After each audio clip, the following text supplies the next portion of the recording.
네, 반갑습니다. 오늘은 2025년 8월 20일 세 번째 만난 8월 들어서 수요일입니다. 오늘 저와 여러분이 같이 이 양식으로 삼아야 될 말씀은 마태복음 6장 19절부터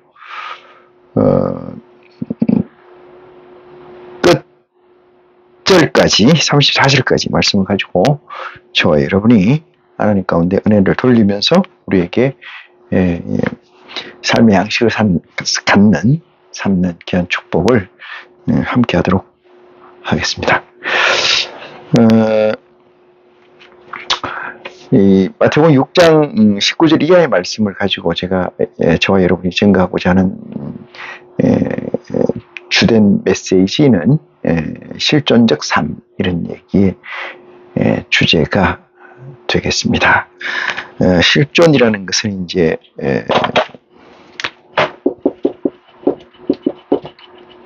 실존적 삶이나 실존적 IC의 삶, 이렇게 되겠죠. 실존적 삶이나 실존적 IC의 삶, 요 내용을 가지고 함께 하도록 하겠습니다. 먼저 이제 세월이 참 유수와 같이 빨라서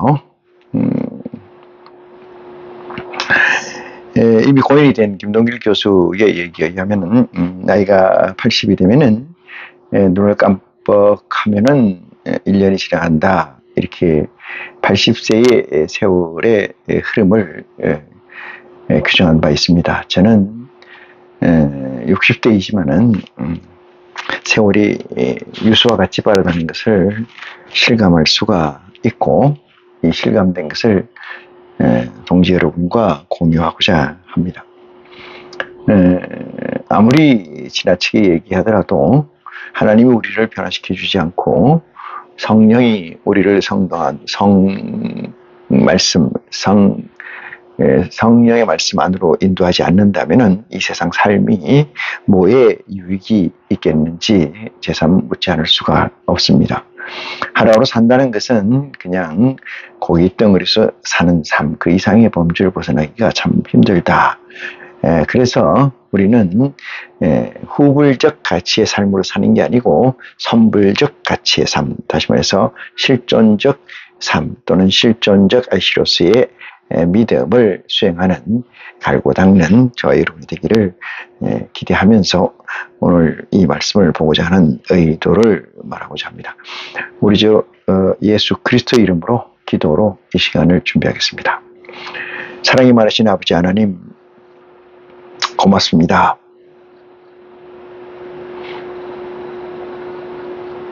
내 생명의 주관 되시는 아버지 하나님, 사랑합니다. 아버지 앞에 머리를 숙이는 것은 이 세상에서 얻을 수 없는 가치를 아버지께서 저희에게 허락하신 이유에서 시작합니다. 세상의 가치가 아무리 크다 하더라도 어찌 불변의 가치가 있겠는지요. 아버지 하나님 말씀은 변치 않는 진실의 가치 또는 불변의 가치가 우리에게 있음에 이미 고백한 바와 같이 이 시간 머리 숙여 고백하오니 어여삐 살펴주시사 진리의 성령 보혜사의 성령을 넉넉히 허락하사 믿음의 분량에 다다르게 아버지 하나님 이 시간을 축복하여 주심으로 말미암아 놀라운 양식을 충만케 하는 귀한 축복을 이 시간에 허락하여 주시옵소서.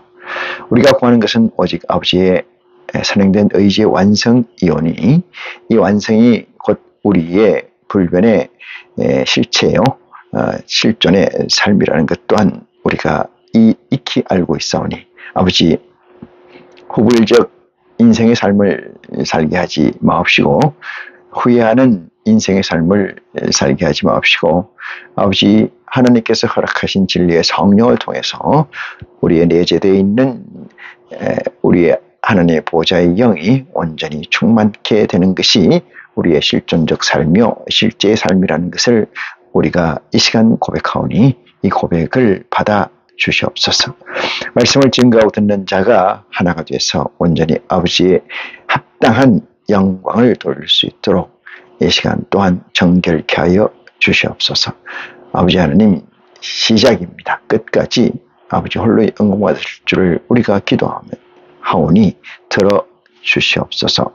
우리 주 예수 그리스도 이름으로 기도하옵나이다. 아멘. 네.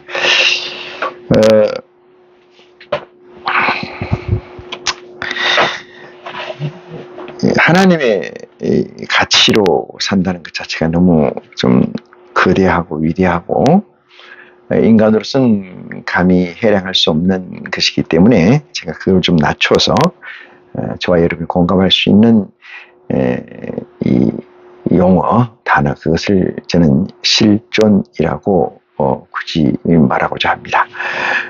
어떻게 다 이루 말할 수 있겠습니까만은 그 실존이라는 것은 해겔이 말한 절대지하고도 관계되는데 이 실존이라는 것은 실제다, 실제. 저는 요즘 이런 생각을 가끔 느껴요. 제가 하는 일이 나이 드신 어르신들을 케어에 관리하는 일을 하고 있습니다만은 어르신들이 이 시간과 우리의 시간은 같지 않아서 그분들의 시간은 눈으로 보이는 시간을 우리는 직시할 수가 있어요. 그러니까 어제와 오늘이 다르고 한 달 전과 현재가 다르며 1년 전과 현재는 너무나 차이가 나므로 우리에게서 느끼지 못하는 실제의 시간의 흐름을 알 수가 있는데 저는 그것을 보면서 이런 생각을 해봅니다. 아무리 아름다운 꽃이라 할지라도 그 꽃의 생멸 나서 지는 것까지를 우리가 관찰할 수가 있지 않습니까? 그럴 경우에 그 허망되고 허무함이 무엇에 견줄 수 있는가? 저는 그것이 인생이 아닌가 이런 생각을 해봐요. 그럼에도 인생에게 답이 없기 때문에 이 세상적 가치, 이 TVN의 가치를 추구하는 그들이 마치 마르크스가 얘기한 마약처럼 취해서 사는 게 아닌가 이런 생각을 또 한번 해봅니다. 한 가지 부분에서 또 말씀드리고 싶은 것은 인생이라는 것이 산다는 것이 어디에 목적을 두고 사는 것이 제일 좋은 가치인가 이렇게 볼 때 우리는 의미 없는 삶이라고 규정하고 있습니다만은 이 세상에 존재하는 모든 것이 헛되고 헛되다는 전도자의 메시지가 내게 실제함을 느낄 때 이 세상은 참으로 허망합니다. 무엇의 기쁨이 우리를 지속할 것이며 무엇의 가치가 우리를 지속하게 할 수 있겠습니까? 그것은 유일무이한 가치, 하나님 우리 아버지의 말씀 외에는 무엇이 있겠는가 생각해 보면은 우리가 썩어질 것을 위하여 일하지 말고 썩지 않고 영존할 것, 영원한 것을 위하여 일하는 것이 우리에게 합당한 처사, 합당한 삶이 아닌가 높아심에서 다시 견주어보고 오늘 본문 말씀을 보도록 하겠습니다. 해겔이 말한 실존이라는 것은 사유와 이 행동, 실제가 합치된 점 이렇게 얘기될 수가 있어요. 그것을 해겔은 절대시라고 얘기합니다만은 그것을 칸트 같은 경우는 정한 명령이란 말을 들어서 절대 타협하지 않는 너 스스로의 정한 가치를 합당케 하게 하는 것, 그것을 사회적 함의 이런 뜻으로 정한 명령이라고 하기도 했습니다만은 또는 이 프로이드가 말한 리비도나 또 이 누굽니까 아리스토텔레스가 말한 엔텔레키아나 이런 부분들을 보면은 인간의 궁극적 가치는 살려고 하는 에너지는 역시 허황된 것이고 의미 없는 것이라고 규정할 수밖에 없습니다. 자, 본문 보겠습니다. 19절입니다. 마태복음 6장 19절 이하의 말씀 보겠습니다. 너희를 왜 보물을 땅에 쌓아두지 말라. 거기에는 좀과 동력이 해하며 도적이 구멍을 뚫고 도적질을 하느니라. 이렇게 이야기를 했습니다. 이 얘기를 보면은 우리가 흔히 땅에다 보물을 쌓아놓지 마라 이렇게 해석할 수가 있겠는데, 사실은 이 말씀보다는 땅에 보물을 쌓아놓으라는 얘기가 아니고 땅에다가 땅의 것을 보물로 쌓아놓지 마라 이렇게 해석하는 게 맞습니다.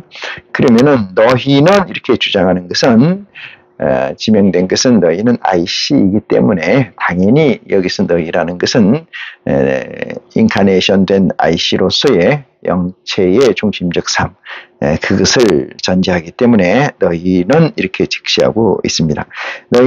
너희를 위하여 이랬어요. IC를 위하여 보물을 땅에 쌓아두지 말라. 거기는 좀과 동록이 회하며 도적이 구멍을 뚫고 도적질 하느니라 이랬어요. 그래서 여기서 너희라는 것은 IC다.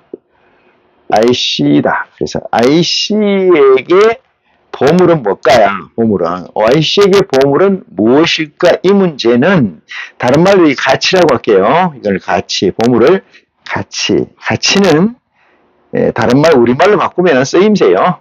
쓰임새가 많은 것을 가치가 높다, 쓰임새가 적은 걸 가치가 적다 이렇게 해석합니다. 그래서 가치라는 것은 보물로 바꾸어서 얘기하도 무방하다 이렇게 얘기가 됩니다만은, 여기에서 나와 있는 말씀같이 너희를 위하여 했어요. 여기서 너희라는 것은 IC를 얘기했는데, 궁극적으로 IC라는 성격은 두 가지가 있다 그랬지 않습니까? 영체하고 육체가 있어요. 영체는 하나님의 아버지의 영이고 아버지의 보호자의 영이고, 육체라는 것은 무엇이냐? 우리가 정신을 기반한 육체를 얘기합니다. 정신을 기반한 육체, 이것을 우리는 사람 이렇게 얘기하지 않습니까? 사람. 그래서 너희는, IC는 너희를 위한다는 것은 영체나 육체를 위한다는 것. 다시 말해서 이게 합체잖아요. 합체가 된 거 아닙니까? 합체가 됐는데 어느 것을 중심적 사유로 가져가느냐, 이 문제의 중심적 사유를 가져가는 것 같이 보이지만은, 어쩌면은 육체의 중심적 가치, 또 이렇게 생각할 수가 있어요. 그러면 육체의 중심적 가치가 왜 너희를 위하는 거냐? 궁극성은 육체가 있어야 영체가 온전한다는 전제가 깔려서 그래요. 육체가 있어야 영체가 있지 않습니까? 그릇이 있어야 물을 담고, 그릇이 있어야 밥을 담으며, 그릇이 있어야 무엇을 그릴 거 아니겠습니까? 그림 그리는 사람들도 캠퍼스가 있어야 그리죠. 어디다 그립니까? 사람이 사유를 하는 것도 어디다 해요? 마음밭에다 하는 거예요. 사유를 하는 것도. 영을 담는 것도 정신이라는 육체적 궁극성이 있기 때문에 가능한 거잖아요. 그래서 너희를 위하여 보물을 땅에 쌓아두지 말라. 거기는 좀과 동록이 해하며 도적이 구멍을 뚫고 도적질 하느니라. 여러분, 구약의 출애굽에서 이런 얘기가 있죠. 흠이 없는 어린 수컷 양을 잡아서 피를 인방과 설주에 바르고 고기를 구워 먹되 속히 구워 먹고 먹다 남은 것은 태워 버려라. 이 말씀을 하십니까? 구약이라는 것은 신약의 사표라는 좀 표현만 그렇고 신약의 그림자입니다. 그림자. 거기서 그림자는 디테일은 없지만은 뭔가는 about 범주적 가치는 구약에 존재해요. 영 다른 것도 있긴 합니다만은 어쨌든 간에 거기에서 모사됐다는 내용은 범주에서 디테일로 가져왔다는 얘기에서는 바뀐 게 없는 것 아닌가 이 생각을 해봐요. 크게는. 자, 그래서 땅에 있는 것은 여기 땅에 쌓아두지 마라, 육체에 쌓아두지 마라 이렇게 해석하는 거예요. 이 땅이라는 것은 육체에 쌓아두지 마라. 네? 땅에 쌓아두지 마라. 이것은 육체에 쌓아두지 마라. 육체가 왜 필요하다고 그랬어요? 영체를 담으려니까.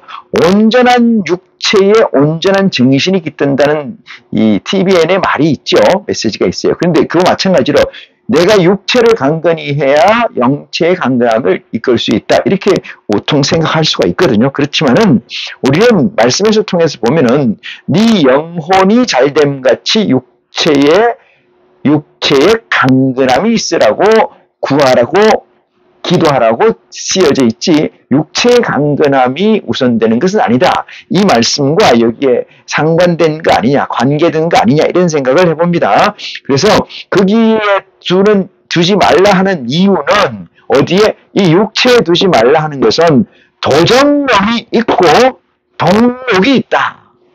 녹슬어서 없어진다. 이런 얘기죠.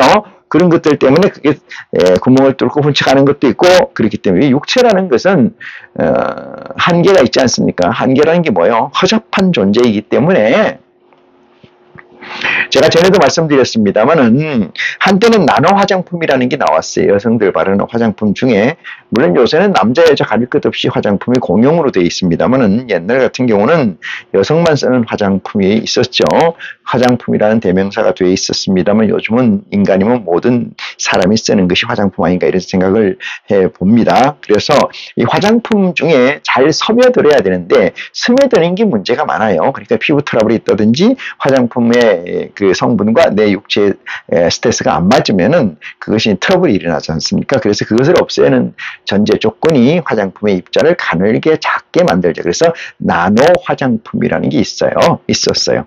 그 나노 화장품이라는 건 우리가 보통 이 육체의 피부는 육체라는 피부는 화장품이나 뭐 외부의 화학적 물질을 바르게 되면은 거기에서 반응을 하게 돼요. 그래서 반응을 해서 합당하면은 흡수를 하고 합당하지 않으면 이그젝티브를 하는데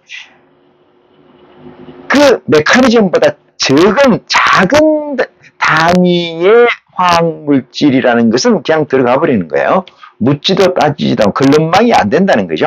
피부의 이 구조체와 구조체가 걸러낼 수 있는 그 작은 입자 같은 경우는 걸러내지 못하고 그냥 들어간다는 이런 얘기죠. 그래서 우리의 육체는 너무나 거칠게 만들어져 있어요. 거칠다는 것은 뭐예요? 덤성덤성 흙으로 만들었으니 오직 하겠습니까? 그 육체를 흙으로 만들었고 그 흙을 컨트롤하는 컨트롤 타워가 정신이거든요. 정신은 그래서 육체보다는 훨씬 더 퀄리티가 높죠. 근데 이 정신으로 가지고 아무리 얘기해봤자 썩어서 없어지는 그 신이 하나님의 성령의 보좌가 내 몸에 입신하게 되면은 하나님의 속성을 가진 자로서의 완성체로 돌아가는 기본이 된다. 이 말씀을 여기서 끄집어내서 설명하지 않을 수가 없다. 이 말씀을 드립니다. 20절을 봅니다. 오직 너희를 위하여 보물을 하늘에 쌓아주라. 저기는 하늘에는 조미나 동록이 해하지 못하며 도적이 구멍을 뚫지도 못하고 도적질도 못하느니라. 이렇게 얘기하잖아요. 하늘에 쌓아두라는 것은 육체를 위한 것이든 영체를 위한 것이든 다 합체 입장에서는 하늘에 쌓아두라. 하늘에 쌓아두라. 그러면은 땅에 있어서 그 보물이 상하거나 해야하거나 훔쳐감을 도적질 당함을 없앨 수가 있다. 이 말씀은 이유 달 것 없이 우리가 만장일치로 동의하는 내용이 아닌가 이런 생각을 해봅니다. 그렇다면은 하늘은 어딜까요? 하늘은 어디에다 쌓아두는 것이 하늘일까요? 내 정신과 네 정신과 네 영혼을 네 혼과 육과 정신을 다해서 하나님을 섬겨라 이렇게 얘기한 메시지처럼 어디다 쌓아두는 것이 하늘에 쌓아두는 걸까요? 이 문제가 중요합니다. 쌓아두라. 어디에다? 하늘에다 쌓아두라. 그럼 이 하늘은 어딜까요? 어딜까? 왜요? 어딜까? 이 장소가. 그죠? 이 장소가 어딜까? 이거 어딜까? 이 문제를 좀 살펴봐야 돼요. 저 문제를. 장소가 어딜까?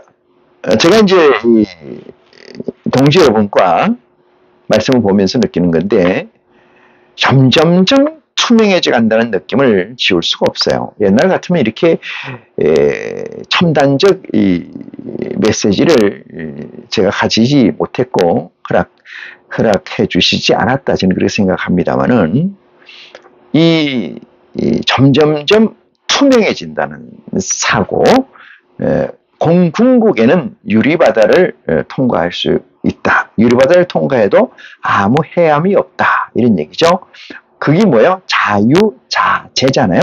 어디에 있든 어디에 구속받지 않는다. 시공간에 구속을 받지 않는다. 이런 얘기가 됩니다만은 어쨌든 이 장소라는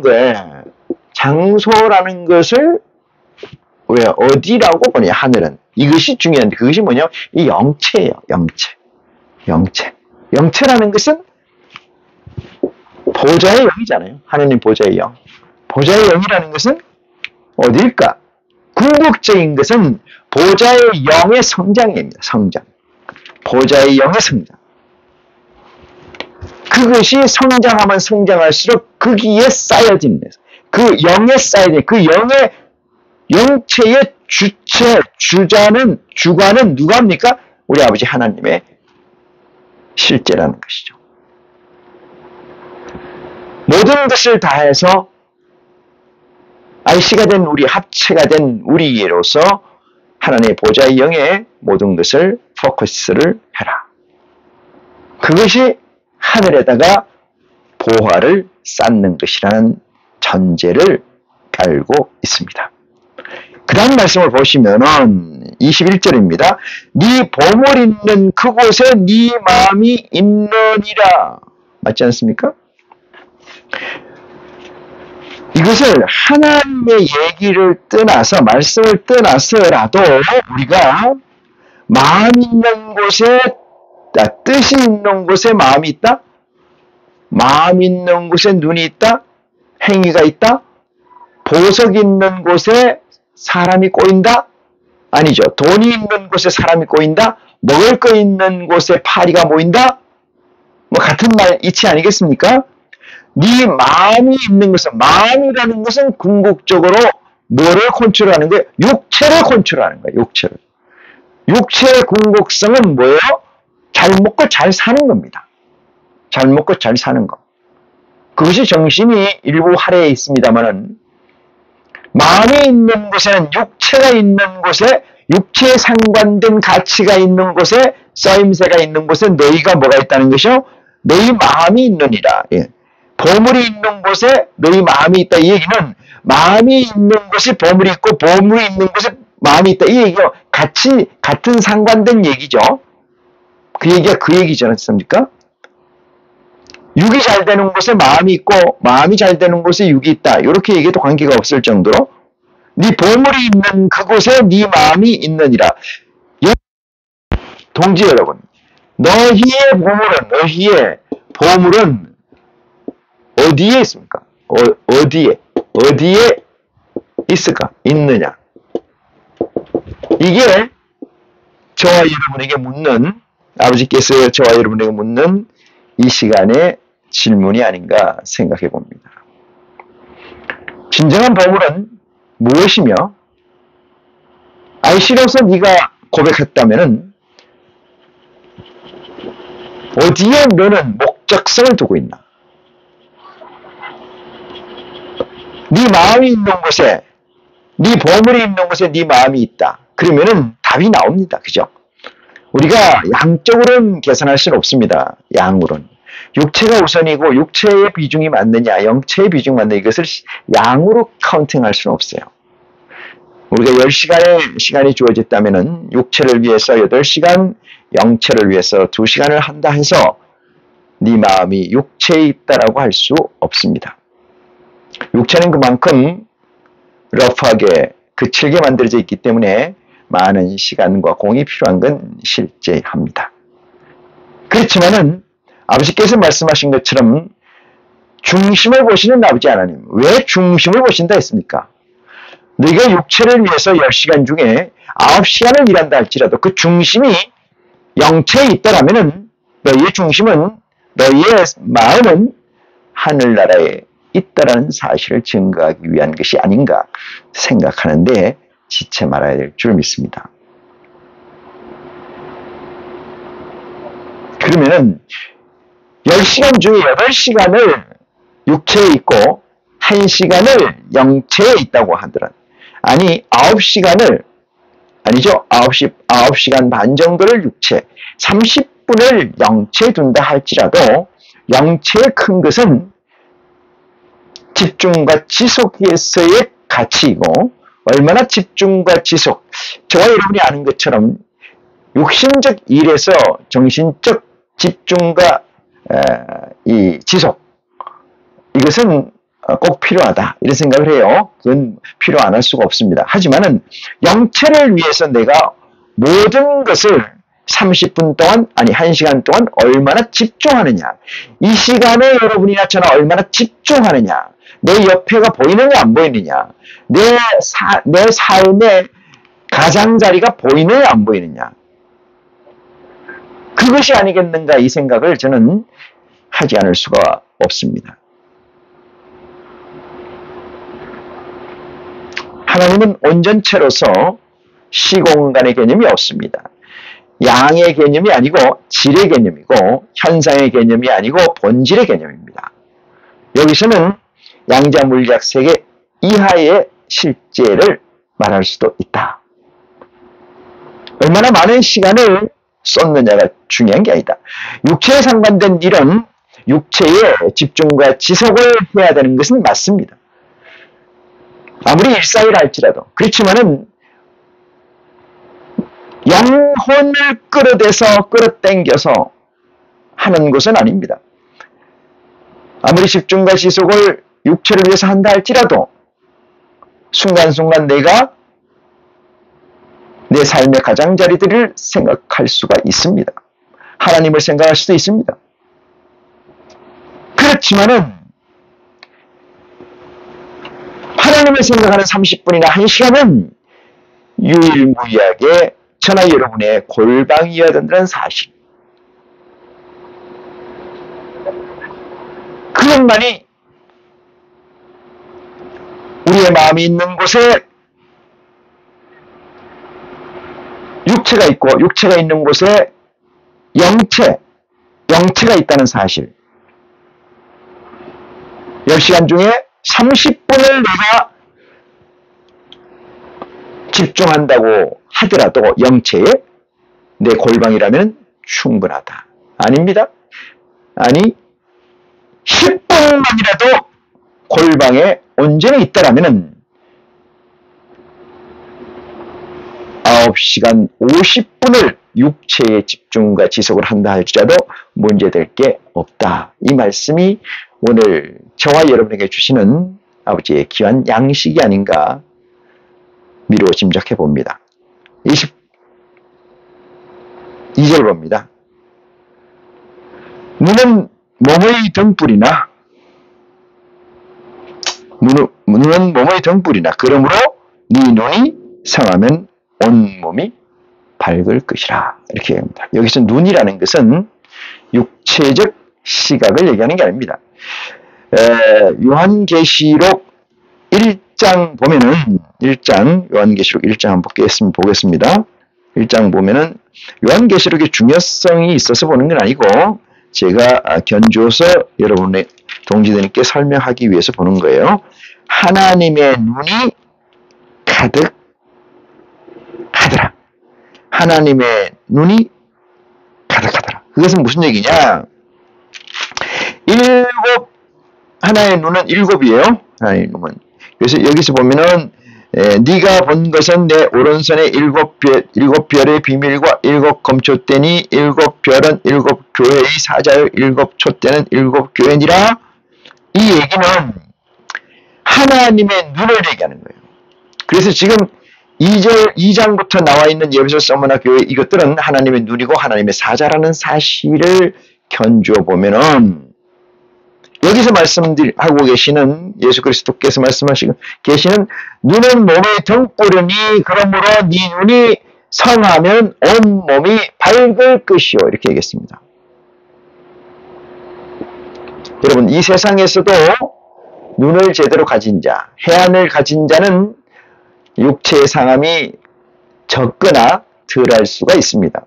하지만은 IC로서 우리가 눈을 제대로 클리어시켜서 본다면은 제대로 뜨고 본다면은 22절에 말씀드린 것처럼 말씀 씌워놓은 것 같이 온몸이 밝을 것이요 이렇게 얘기해요. 온몸이라는 건 뭡니까? 우리 IC라는 것은 이 IC라는 것은 합체 아니겠어요? 합체? 이 합체로서 어떤 걸 중심으로 영체 중심으로 사유를 한다면은 온돌방 중심으로의 하나님에 만난다면은 소통한다면은 네 육체는 밝을 것이요. 이것은 네 영혼이 잘됨 같이 육체가 잘되는 얘기 말씀과 별반 다르지 않다. 이 말씀을 드립니다. 23절입니다. 눈이 나쁘면 온몸이 어두울 것이니 그러므로 너에게 있는 빛이 어두우면 그 어둠이 얼마나 하겠느냐 얼마나 더하겠느냐 이 뜻이죠. 너에게 있는 빛이 어두우면 얘기 나왔지 않습니까? 눈이 어두우면 이 말은 너에게 있는 빛이 어두우면 이 얘기 뭐야? 네 안에 있는 영체의 강건함이 없다면은 이렇게 바꿀 수 있어요. 네 영체가 밝지 못하다면 블라이트 밝지 못하다면은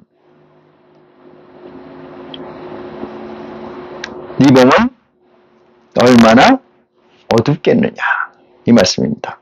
여러분 제가 모두의 실존적 설명 안에서 얘기한다고 했어요. 그걸 염두에 두시고 스킵해 놓으시는 지혜가 있기를 바랍니다. 네 몸이 어두우면은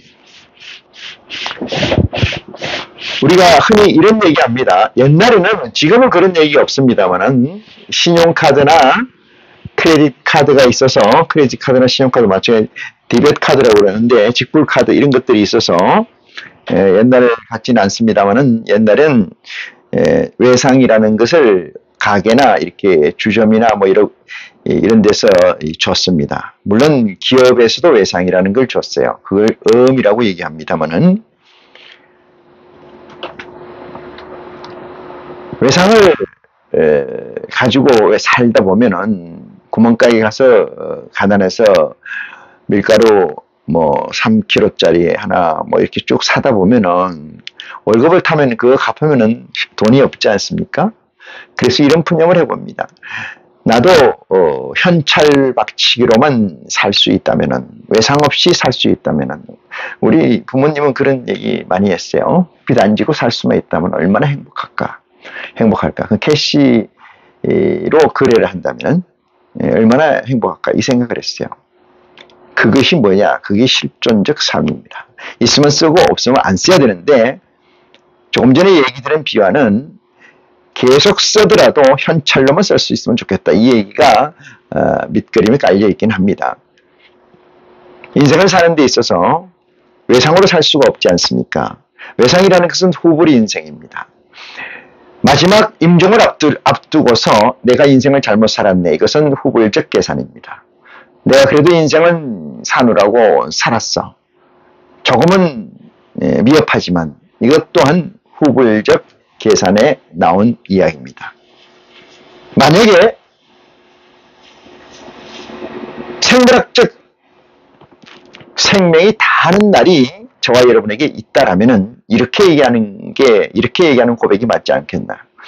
좀 더 내가 눈을 밝게 해서 온몸이 밝게 살았더라면, 좀 더 내가 내 보화를 하늘에다 쌓았으면, 좀 더 내가 골방에서 기도하거나 소통했다라면, 이것이 해서는 안 된 기도이겠지만은 부득불 해야 된다면은 IC로서 이런 기도가 합당하지 않느냐. 이 세상을 하직하는 모든 임종 시간에 임종을 맞는 그들에게는 후회라는 가치가 실제에 있습니다. 왜? 인생은 후회적 삶을 살기 때문에 그렇습니다. 이것을 우리는 가불 인생, 후불 인생, 헛된 인생 이렇게 규정할 수가 있습니다. IC로 산다는 것은 저와 여러분이 실존적 삶을 산다는 거예요. 저는, 여러분은 이 세상에 있으면서 아무것도 내가 할 수 있는 게 없어요. 주장하는 게 없습니다. 오직 내 안에 있는 성령께서 나를 주장하시고 내 안에 있는 성령께서 나를 성장시키시며 내 안에 있는 성령께서 나의 몸을 블라이팅, 빛나게 만드십니다. 이것이 유일한 IC의 삶이고 IC의 믿음이며 IC의 실제가 되어야 될 줄 믿습니다. 24절 보겠습니다. 한 사람이 두 주인을 섬기지 못할 것이니, 자, 구체적으로 나오고 있습니다. 한 사람이 두 주인, 이렇게 얘기합니다. 자, 여기서 두 주인을 적나라하게 보면은 이렇습니다. 영체가 있고 육체가 있습니다. 여러분, 육체의 주인은 누굽니까? 아버지죠. 아버지입니다. 저와 여러분의 아버지, 주인이에요. 이게 구분입니다. 육체의 주인은 누굴까요? 마귀입니다. 사탄입니다. 이것은 마귀와 사탄은 육체의 주인입니다. 물론 더 심도 있게 말씀드리면 하나님일 수 있습니다. 오리게네스가 주장하는 얘기처럼 그렇게 주장할 수가 있습니다.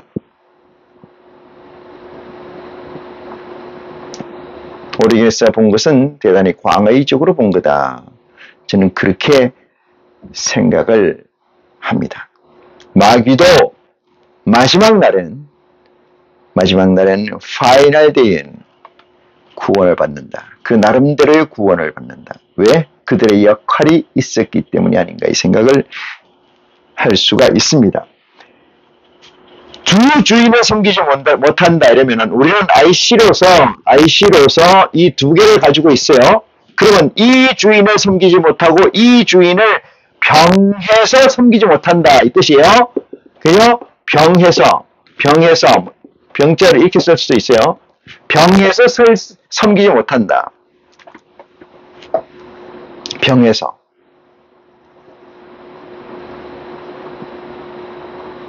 동의하십니까?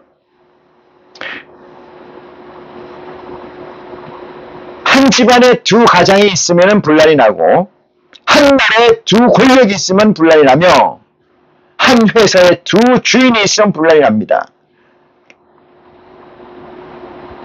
하나의 주인만 하나의 존재에 유일해야 합니다. 그것은 하나의 존재는 하나의 코어, 하나의 이데올로기만 존재할 수 있기 때문에 그렇습니다.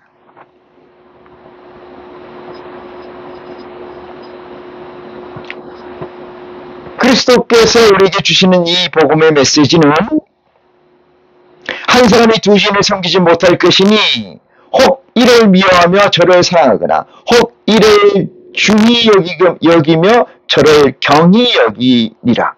너희가 하나님과 재물을 겸하여 섬기지 못하느니라. 여기서 재물이라는 건 뭐예요? 재물이라는 것은 육체를 얘기합니다. 육체에 관한 걸 얘기해요. 육체. 이게 재물이에요.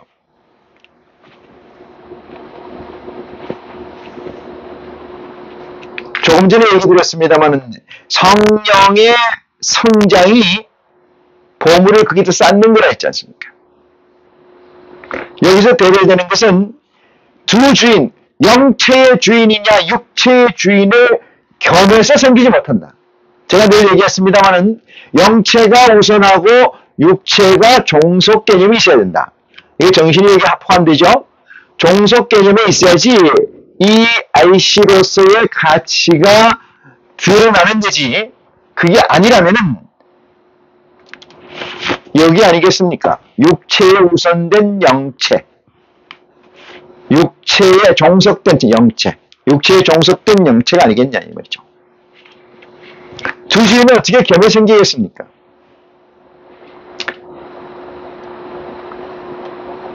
어떻게 적과 충신이 한 공동묘지에 있을 수 있겠습니까? 반역과 북이 어떻게 한 나라의 위정자로 존재할 수 있겠습니까? 이것은 이미 쫑난 거 아니겠습니까? 쫑난 거 아니겠냐. 견주어 말하면은 육체는 끊임없이 바울의 고백처럼 오라는 권고한 사람이로다 겉으로는 속으로는 하나님의 법을 숨기나 겉으로는 육체에 상관된 법을 쫓는지라. 바울의 고백은 바울의 정체성은 성령의 처음 익은 열매입니다. 성령의 처음 익은 열매, 그것은 하나님의 보좌의 수효입니다. 그들마저 아니죠. 아이씨가 된 우리마저도, 사람 가운데 처음 익은 열매가 되려고 하는 우리마저도 속으로는 하나님의 법을, 겉으로는 사람의 법을 쫓느니라. 육체에 상관된 재물을 쌓느니라. 그 얘기가 아니겠습니까? 속과 끝이 다르다면 어떻게 실존이라고 얘기할 수 있겠습니까? 어떻게 하나의 구조체라고 얘기할 수 있겠습니까? 마이스터 에크하트는 그의 삶 시작과 끝에서 하나 되기를 원했습니다. 그것은 아마 바울이 얘기한 그 영향도 있지 않겠나 이 생각을 해봅니다. 이 말씀에서 본문 말씀을 보면은 어떻게 두 주인을 섬길 수 있겠느냐고 질책하고 있습니다. 25절입니다. 그러므로 내가 너희에게 이르노니 목숨을 위하여 무엇을 먹을까? 무엇을 마실까? 몸을 위하여 무엇을 입을까? 염려하지 말라. 목숨이 음식보다 중하지 아니하며 몸이 의복보다 중하지 아니하냐?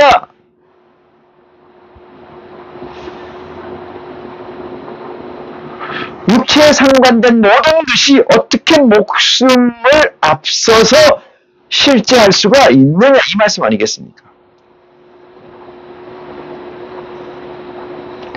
이 세상은 프레임입니다. 이 세상은 상징입니다.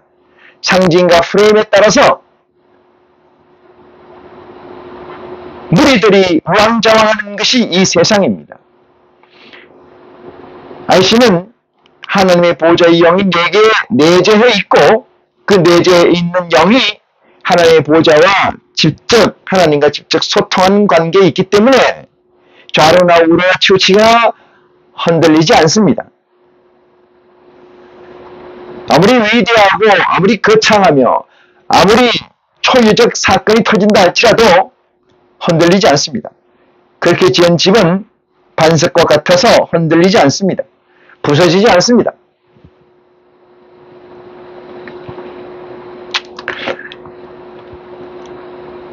무엇을 먹을까? 무엇을 마실까? 이 문제입니다. 무엇을 먹을까? 마실까? 입을까? 이게 다 어디에 상관된 겁니까? 육체에 상관된 거예요. 육체에 상관된 거예요. 이 말씀은 하나님이 그리스도를 통해서 우리에게 주신 메시지입니다. 제가 이 말씀이라고 한 것은 말씀 가운데 메시지를 얘기합니다.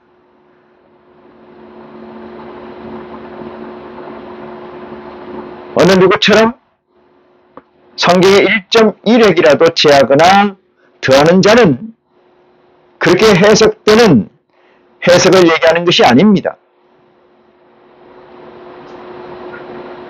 중심적 가치가 무엇이에 있느냐? 여기서 다시 보겠습니다. 25절. 그러므로 내가 너희에게 이르노니 목숨을 위하여 무엇을 먹을까? 전제가 무엇을 위하여? 목숨, 육체의 목숨을 위하여. 육체의 목숨을 위하여 무엇을 먹을까? 육체의 존재를 위해서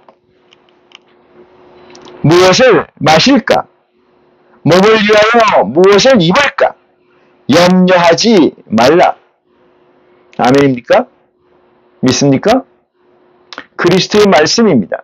아니, 하나님 우리 아버지의 명령입니다. 하나님과 우리는 개가 같지 않기 때문에 타협될 수가 없는 정언 명령과 같은 겁니다.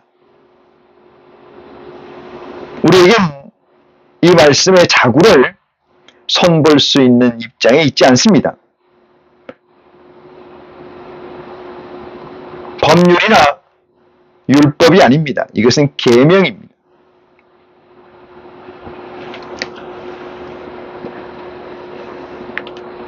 그래서 이 말씀을 25절 말씀을 이렇게 마무리를 하십니다. 무엇이 중요하냐? 목숨이 의복과 마실 것과 입을 것보다 더 중요하다는 사실을 알고 있느냐? 그러면 목숨을 주장하고 주창하는 것은 누구냐? 그것이 영체라는 사실을 자각하는 이 순간이 또한 여러분의 태초가 되고 나의 태초 또한 되리라 믿습니다. 26절 보시겠습니다. 공중의 새를 보라 심지도 않고 거두지도 않고 창고에 모아들이지도 아니하되 너희 천부께서 기르시나니 너희는 이것들보다 귀하지 아니하냐. 이 말씀에서 반신반의하는 분들이 많이 있으실 줄 믿습니다. 왜냐? 아무리 천지창조를 하신 내 아버지시지만, 내 아버지가 하신 말씀이지만은, 내 아버지가 그리스도를 통해서 우리에게 주신 말씀이지만은, 생명이 되는 말씀이지만은, 바꾸거나 타협이 안 되는 정언명령적 말씀이지만은, 이 말씀은 합당할까? 과연? 그렇지 않습니까? 이런 질문이나 이런 반문을 가지지 않습니까? 이 세상은 말입니다. 일찍이 위정자들이 만들어놓은 인륜이라는 허구성을 체인화시켜 놓은 것입니다. 동양이나 서양이나 색깔은 조금 다르나 별반 다르지 않다는 사실을 우리는 알 수가 있습니다. 위정자들에게 제일 중요한 것은 질서요. 위정자들에게 제일 중요한 것은 사람의 수효입니다. 그 두 가지가 없다면 위정자로서의 위험이나 위계가 서지 않을 것이라 저는 그렇게 생각합니다. 26절 상세를 해봅니다. 공중의 새를 보라. 새를 보지 않습니까?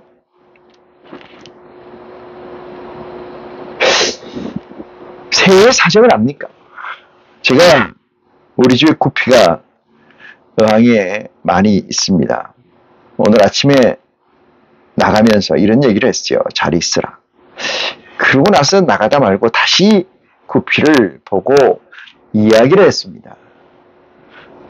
하루 종일 뭐 하겠니? 뻔하지. 밥 먹다가 밥 먹는 시간 지나면 연애한 시간 지나면 졸다가 또 연애하다가 또 밥 찾다가 되면 TV 자고 그 다음날 되면 또 그 짓거리를 하는 것에 내가 이골이 났는데 뭐 하겠냐고 묻는 것이 어리석다. 하지만 나는 이 장소에서 가니까 잘 있어라. 이러고 갔어요. 하나님이 우리를 보실 때, 하나님이 TVN의 무리들을 보실 때 어떤 감정이 있겠습니까? 우리가 새들을 보면서 조금 전에 느꼈던 이 과연 인간으로서 가능한가? 이 얘기를 반문을 하지 않느냐 제가 반문했습니다마는 공중의 새를 보아 심지도 않고 거두지도 아니하고 창고에 들이 모이지도 아니하되 이랬어요. 이 얘기의 핵심은 뭐냐 하면은 육체를 위해서 이런 일하지 않는다 이 뜻입니다. 누가? 참새는 육체를 위해서 일하지 않는다. 궁극적인 영체를 위해서 할 것이냐 보물을 육체를 위할 거냐 이 얘기는 26절 이 메시지는 공중의 새가 말이죠. 저들을 위해서 저들의 육체를 위해서 노력하지 않는다 이 뜻입니다. 믿습니까? 공중의 새를 보라 심지도 않아. 우리는 본의 심리라고, 눈만 뜨면은 사업의 모종을 심리라고, 농부가 됐든 기업가가 됐든 예술가가 됐든 뭐라고 심어야 거둘 거니까, 심어야 스킬이 발달되고 경제된 스킬로서 모션을 해야 되니까, 그래야 관중이 모이고 그래야 인컴이 되니까, 그게 심는 거 아니겠습니까? 가꾸는 것 그한 일반이어서 심지도 아니하고 가꾸지도 아니하고 창고에 추수하지도 아니하느니라. 우리 인간은 이 세 가지 일에 종속되어 있습니다. 심고, 가꾸고, 거두고. 하나님은 이렇게 말씀하십니다. 심는 자와, 심는다는 표현을 뿌린다라고 적시해 놓습니다만은, 심는 자와 뿌리는 자와 거두는 자가 일반이 아니니라. 너희 하나님의 아들들은 뿌리는 데 관여했고 거두는 데 관여하니라. 그렇다면은 가꾸는 자는 누굴까요? 가꾸는 자. 추수꾼 얘기를 하는 것이 이 말이에요. 추수꾼 얘기하는 사람들이 너무나 많습니다. 때가 이르러 추수꾼을 보내달라 했으니 성경에 적시되어 있어요. 그 자의 포지션이 하늘 내 어디인가를 모르고 하는 소리입니다.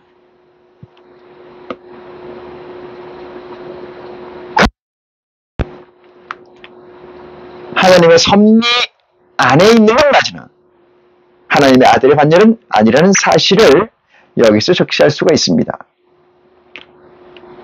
뿌리지도 아니하고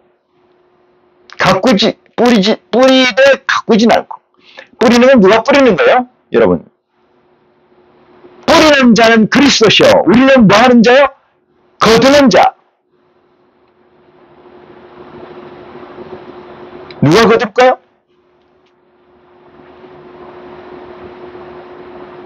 가꾸는 자라고, 뿌리는 지금 추수하는 자라고, 이들이 가꾸는 자가 아닌가. 그들이 추수꾼이라고 하는 자들이 가꾸는 자 아닙니까? 이모한테 가면은 무진자의 공부를 해요. 무진자의 공부를 해요.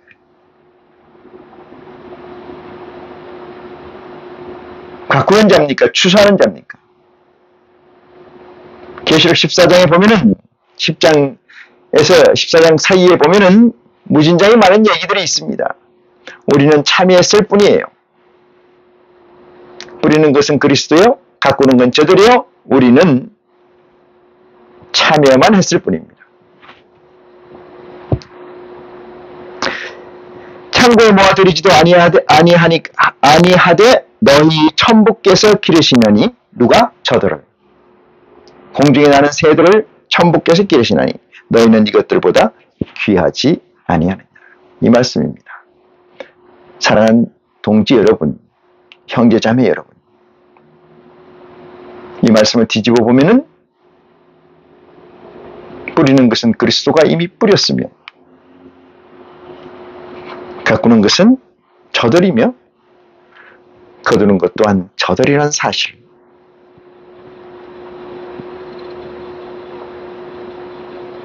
추수의 맥락을 아십니까?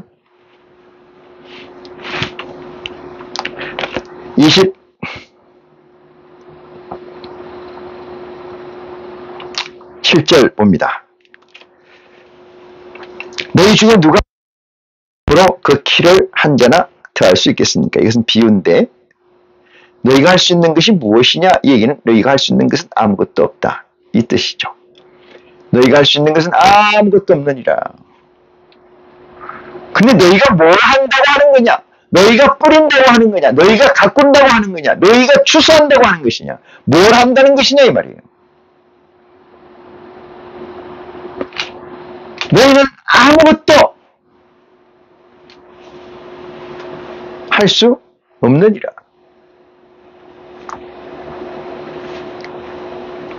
28절입니다.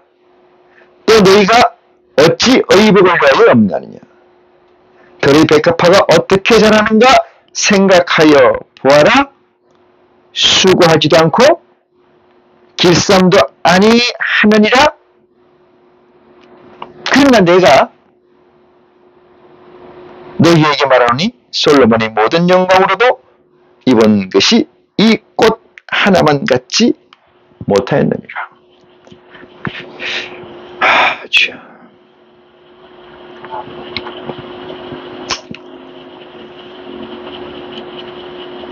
백합화가 어떻게 자라는지 생각해 봐라.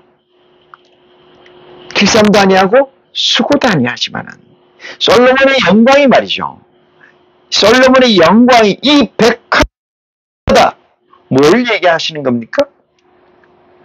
혹자는 이렇게 얘기하겠죠. 솔로몬이 그렇게 낮은 자입니까? 낮습니다. 세례요한이 낮습니다. 얼마나 낮습니까? 천국에서는 아무리 큰 자라도 아무리 작은 자라도 세례요한보다 크니라. 솔로몬은 얼마나 적겠습니까? 말할 수가 없어요. 너무 적어서.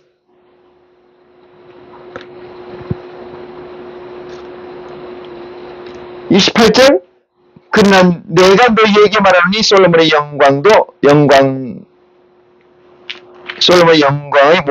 솔로몬의 모든 영광으로도 입은 것이 이 꽃 하나만 못하느니라. 솔로몬이 입은 영광이 이 백합화 꽃의 영광만 견줄 수가 없다 이 말이죠.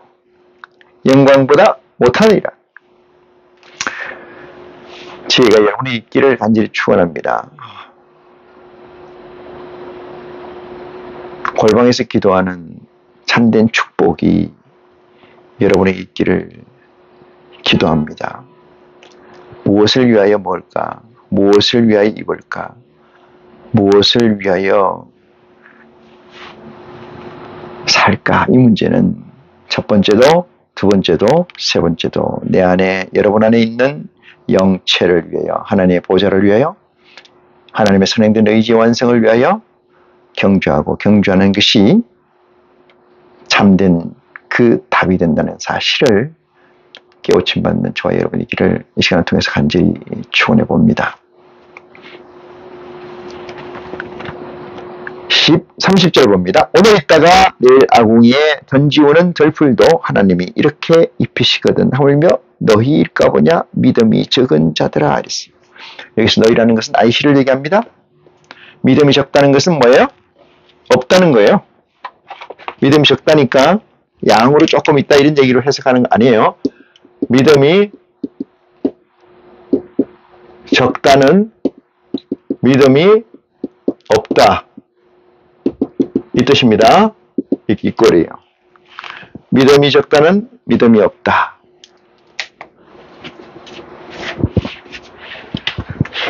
왜 그럴까요?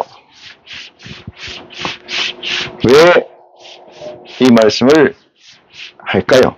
제가 믿음은 양적으로 존재하지 않습니다. 제가 영의 양적 성장 이렇게 얘기하는데 영의 양적이라는 얘기 왜 영의 양적이라고 그랬어요? 영의 양적 구분하는 이유는 영은 온전체로 가기 위한 타임머와 같은 것이기 때문에 양적으로 얘기할 수가 없는 부분이 있어요. 아무리 얘기해도 이해가 좀 어렵겠습니다만 그 얘기가 그 얘기 아니냐 이렇게 얘기할 수도 있는데 그렇지 않습니다. 여러분들이 기도 가운데서 하나님의 섭리 가운데서 은혜를 받는 축복이 있기를 바랍니다. 제가 설명할 수 없는 것을 여러분에게 허락하실 수도 있지 않나 그런 생각을 해봅니다. 믿음이 적다는 것은 믿음이 없다는 얘기입니다.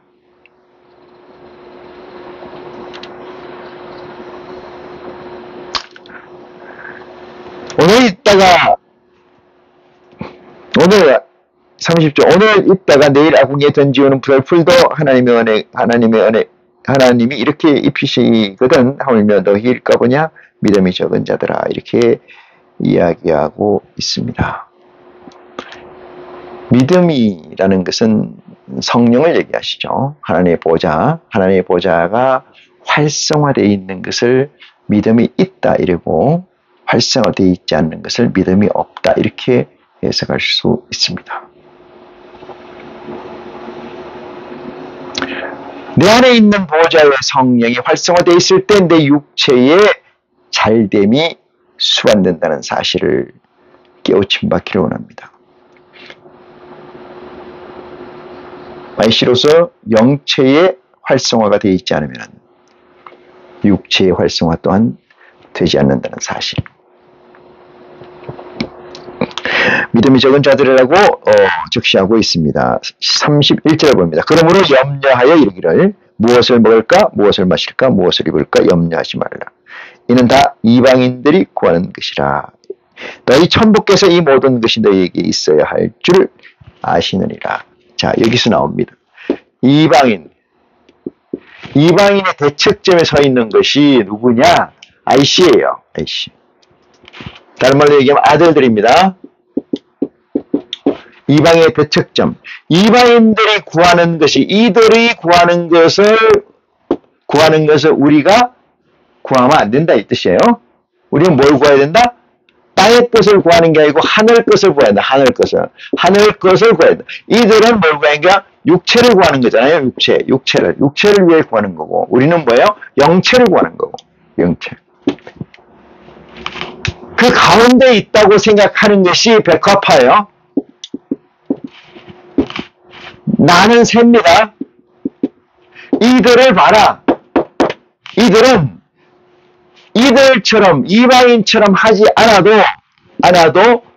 솔로몬의 영광보다 저들이 낫다는 사실을 한번 체험하는 지혜가 있기를 원합니다. 기회가 있기를 원합니다.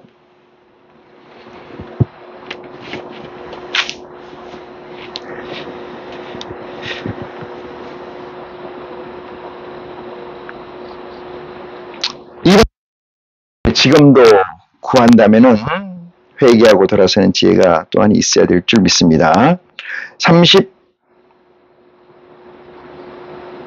33절입니다. 너희는 먼저 그의 나라와 그의 의를 구하라.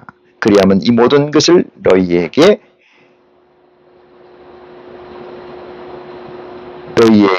더하시리라. 이 말씀 어디 있어요? 주의 기도문, 주기도문에 있어요. 마태복음 6장 그 앞에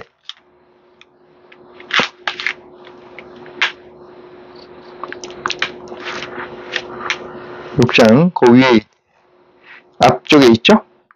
9절 봅니다. 그러므로 너희는 이렇게 기도하라. 하늘에 계신 우리 아버지여 이름이 그렇게 여기심을 받으시오며 이렇게. 그러므로 너희는 말이죠. 너희는 먼저 그의 나라와 그의 의를 구하라. 이렇게 명령하고 계십니다. 그래하면은 이 모든 것을 너희에게 더하시리라. 어떤 것을 먼저 해야 될까? 소유해야 될 것은 하나님 아버지요.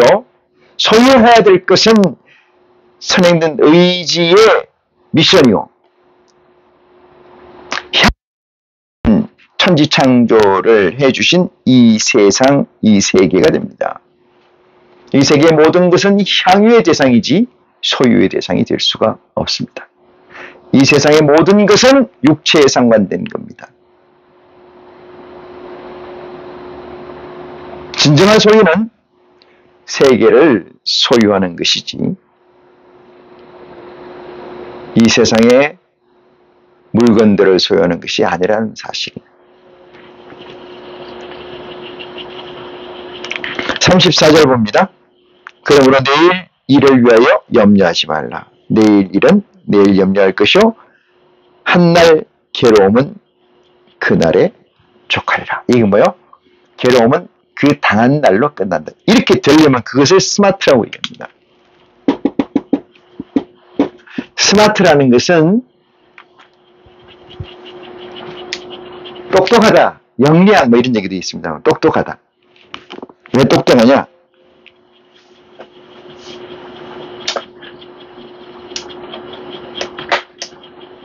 스마트는 실존입니다. 조금은 무리가 있는 비유긴 합니다만은 실존적 삶이라는 것은 이 세상에서는 구현될 수가 없습니다. 이 세상에서는 구현될 가치가, 구현될 방법이 없습니다. 오직 IC라야 이게 가능합니다.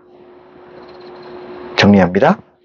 후불적 삶, 외상의 삶을 살지 말고 실존의 삶을 살자. 선불로 받고 사는 삶을 살자. 아버지로부터.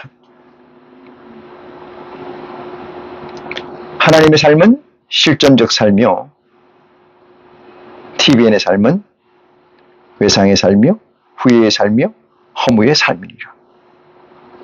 그것이 오늘 본문 처음에 얘기했듯이 너희는 너희를 위하여 보물을 땅에 묻어두지 마라 라고 규정한 그리스도의 복음의 완성이 아닌가, 이 생각을 하면서 이 시간 순서를 마치겠습니다. 고맙습니다.